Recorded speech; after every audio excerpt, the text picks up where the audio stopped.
JBL presents Nipper in Blue in the Face.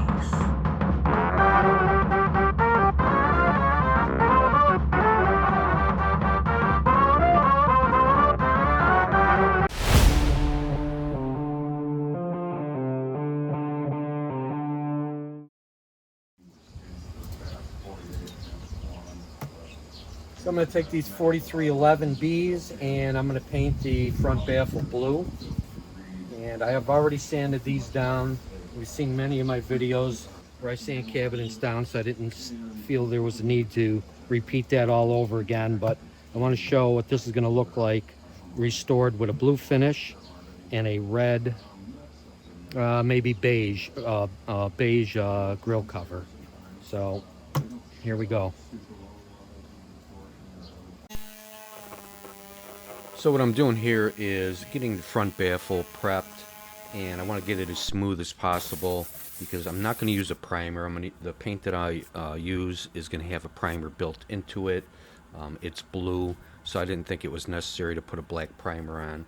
It's just going to be a couple coats of the blue paint, and you can get it at Home Depot. It's super close to the original JBL blue. It's not exact, but it is close enough.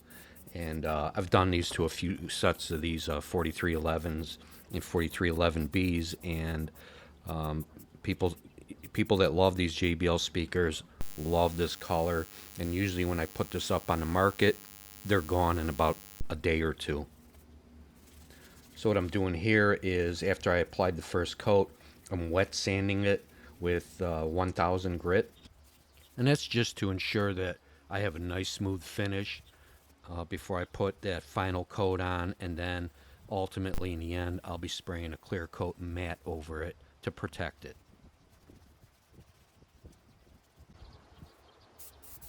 So this is the final coat of blue I'm going to put on it, and this will just tighten it all up and cover any misses or flashes. So I'll let that thoroughly dry before I put the finish coat on. And when I'm not using my spray equipment and I go to the spray cans, this is my go-to. This is a great product made by Glidden. It's a clear matte and a super durable finish. Super easy to put on too. Anybody could spray this. You will not really see the overlap spray marks. It just goes on pretty smooth and it evens out really good. You could do 1 or 2 coats on and you'll have a flawless finish. Since these cabinets were really good condition to begin with, I didn't re-veneer them. I just sanded them down really well. I did a few minor repairs, and now I'm just going to stain them. And this is a Watco stain oil. It's actually almost just like that JBL formula, except it has a little color, because I wanted to make sure everything was even, and if there was any high or low spots in the veneer, this would cover that up. And it would just even it out and bring it back to the original color, I think, as close as it can.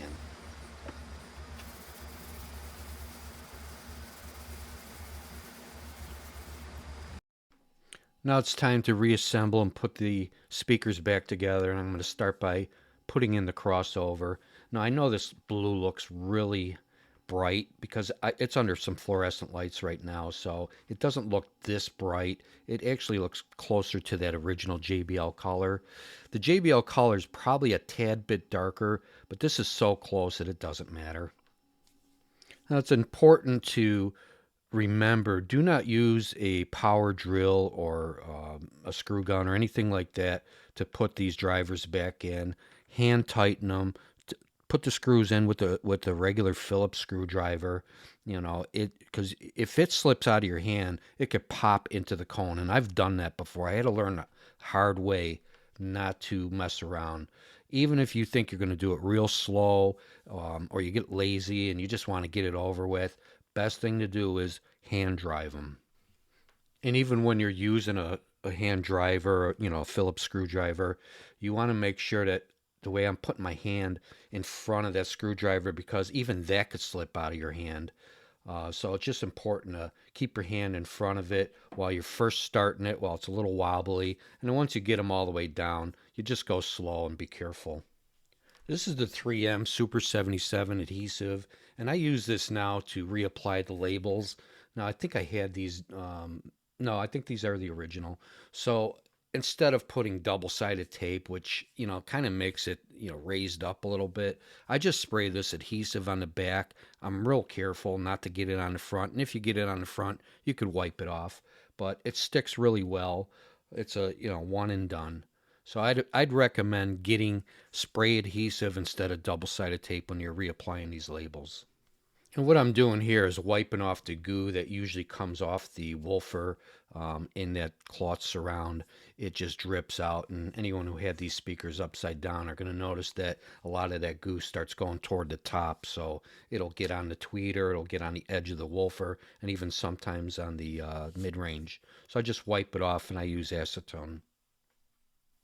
So here's what my 4311Bs look like in blue. And I ordered the white cloth from Huntley Audio.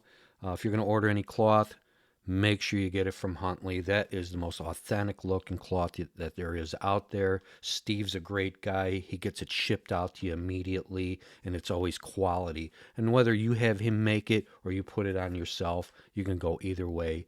Get it from Huntley Audio. I'm really super happy with the way these came out. They just look fantastic, and I hated to sell them. I wanted to keep them just like every other set of speakers I have. So check out the sound. Hey, I'm a diamond. I'm spinning clay. If anybody was wondering who that band was, that was All Them Witches, and the song was called Diamond. And I just want to thank everyone for watching the video. I hope you liked it. I hope it inspired you. And if you have any questions, just send me a message on my website or at vintagejbl75 at gmail.com. And don't forget to like and subscribe. Thanks for watching.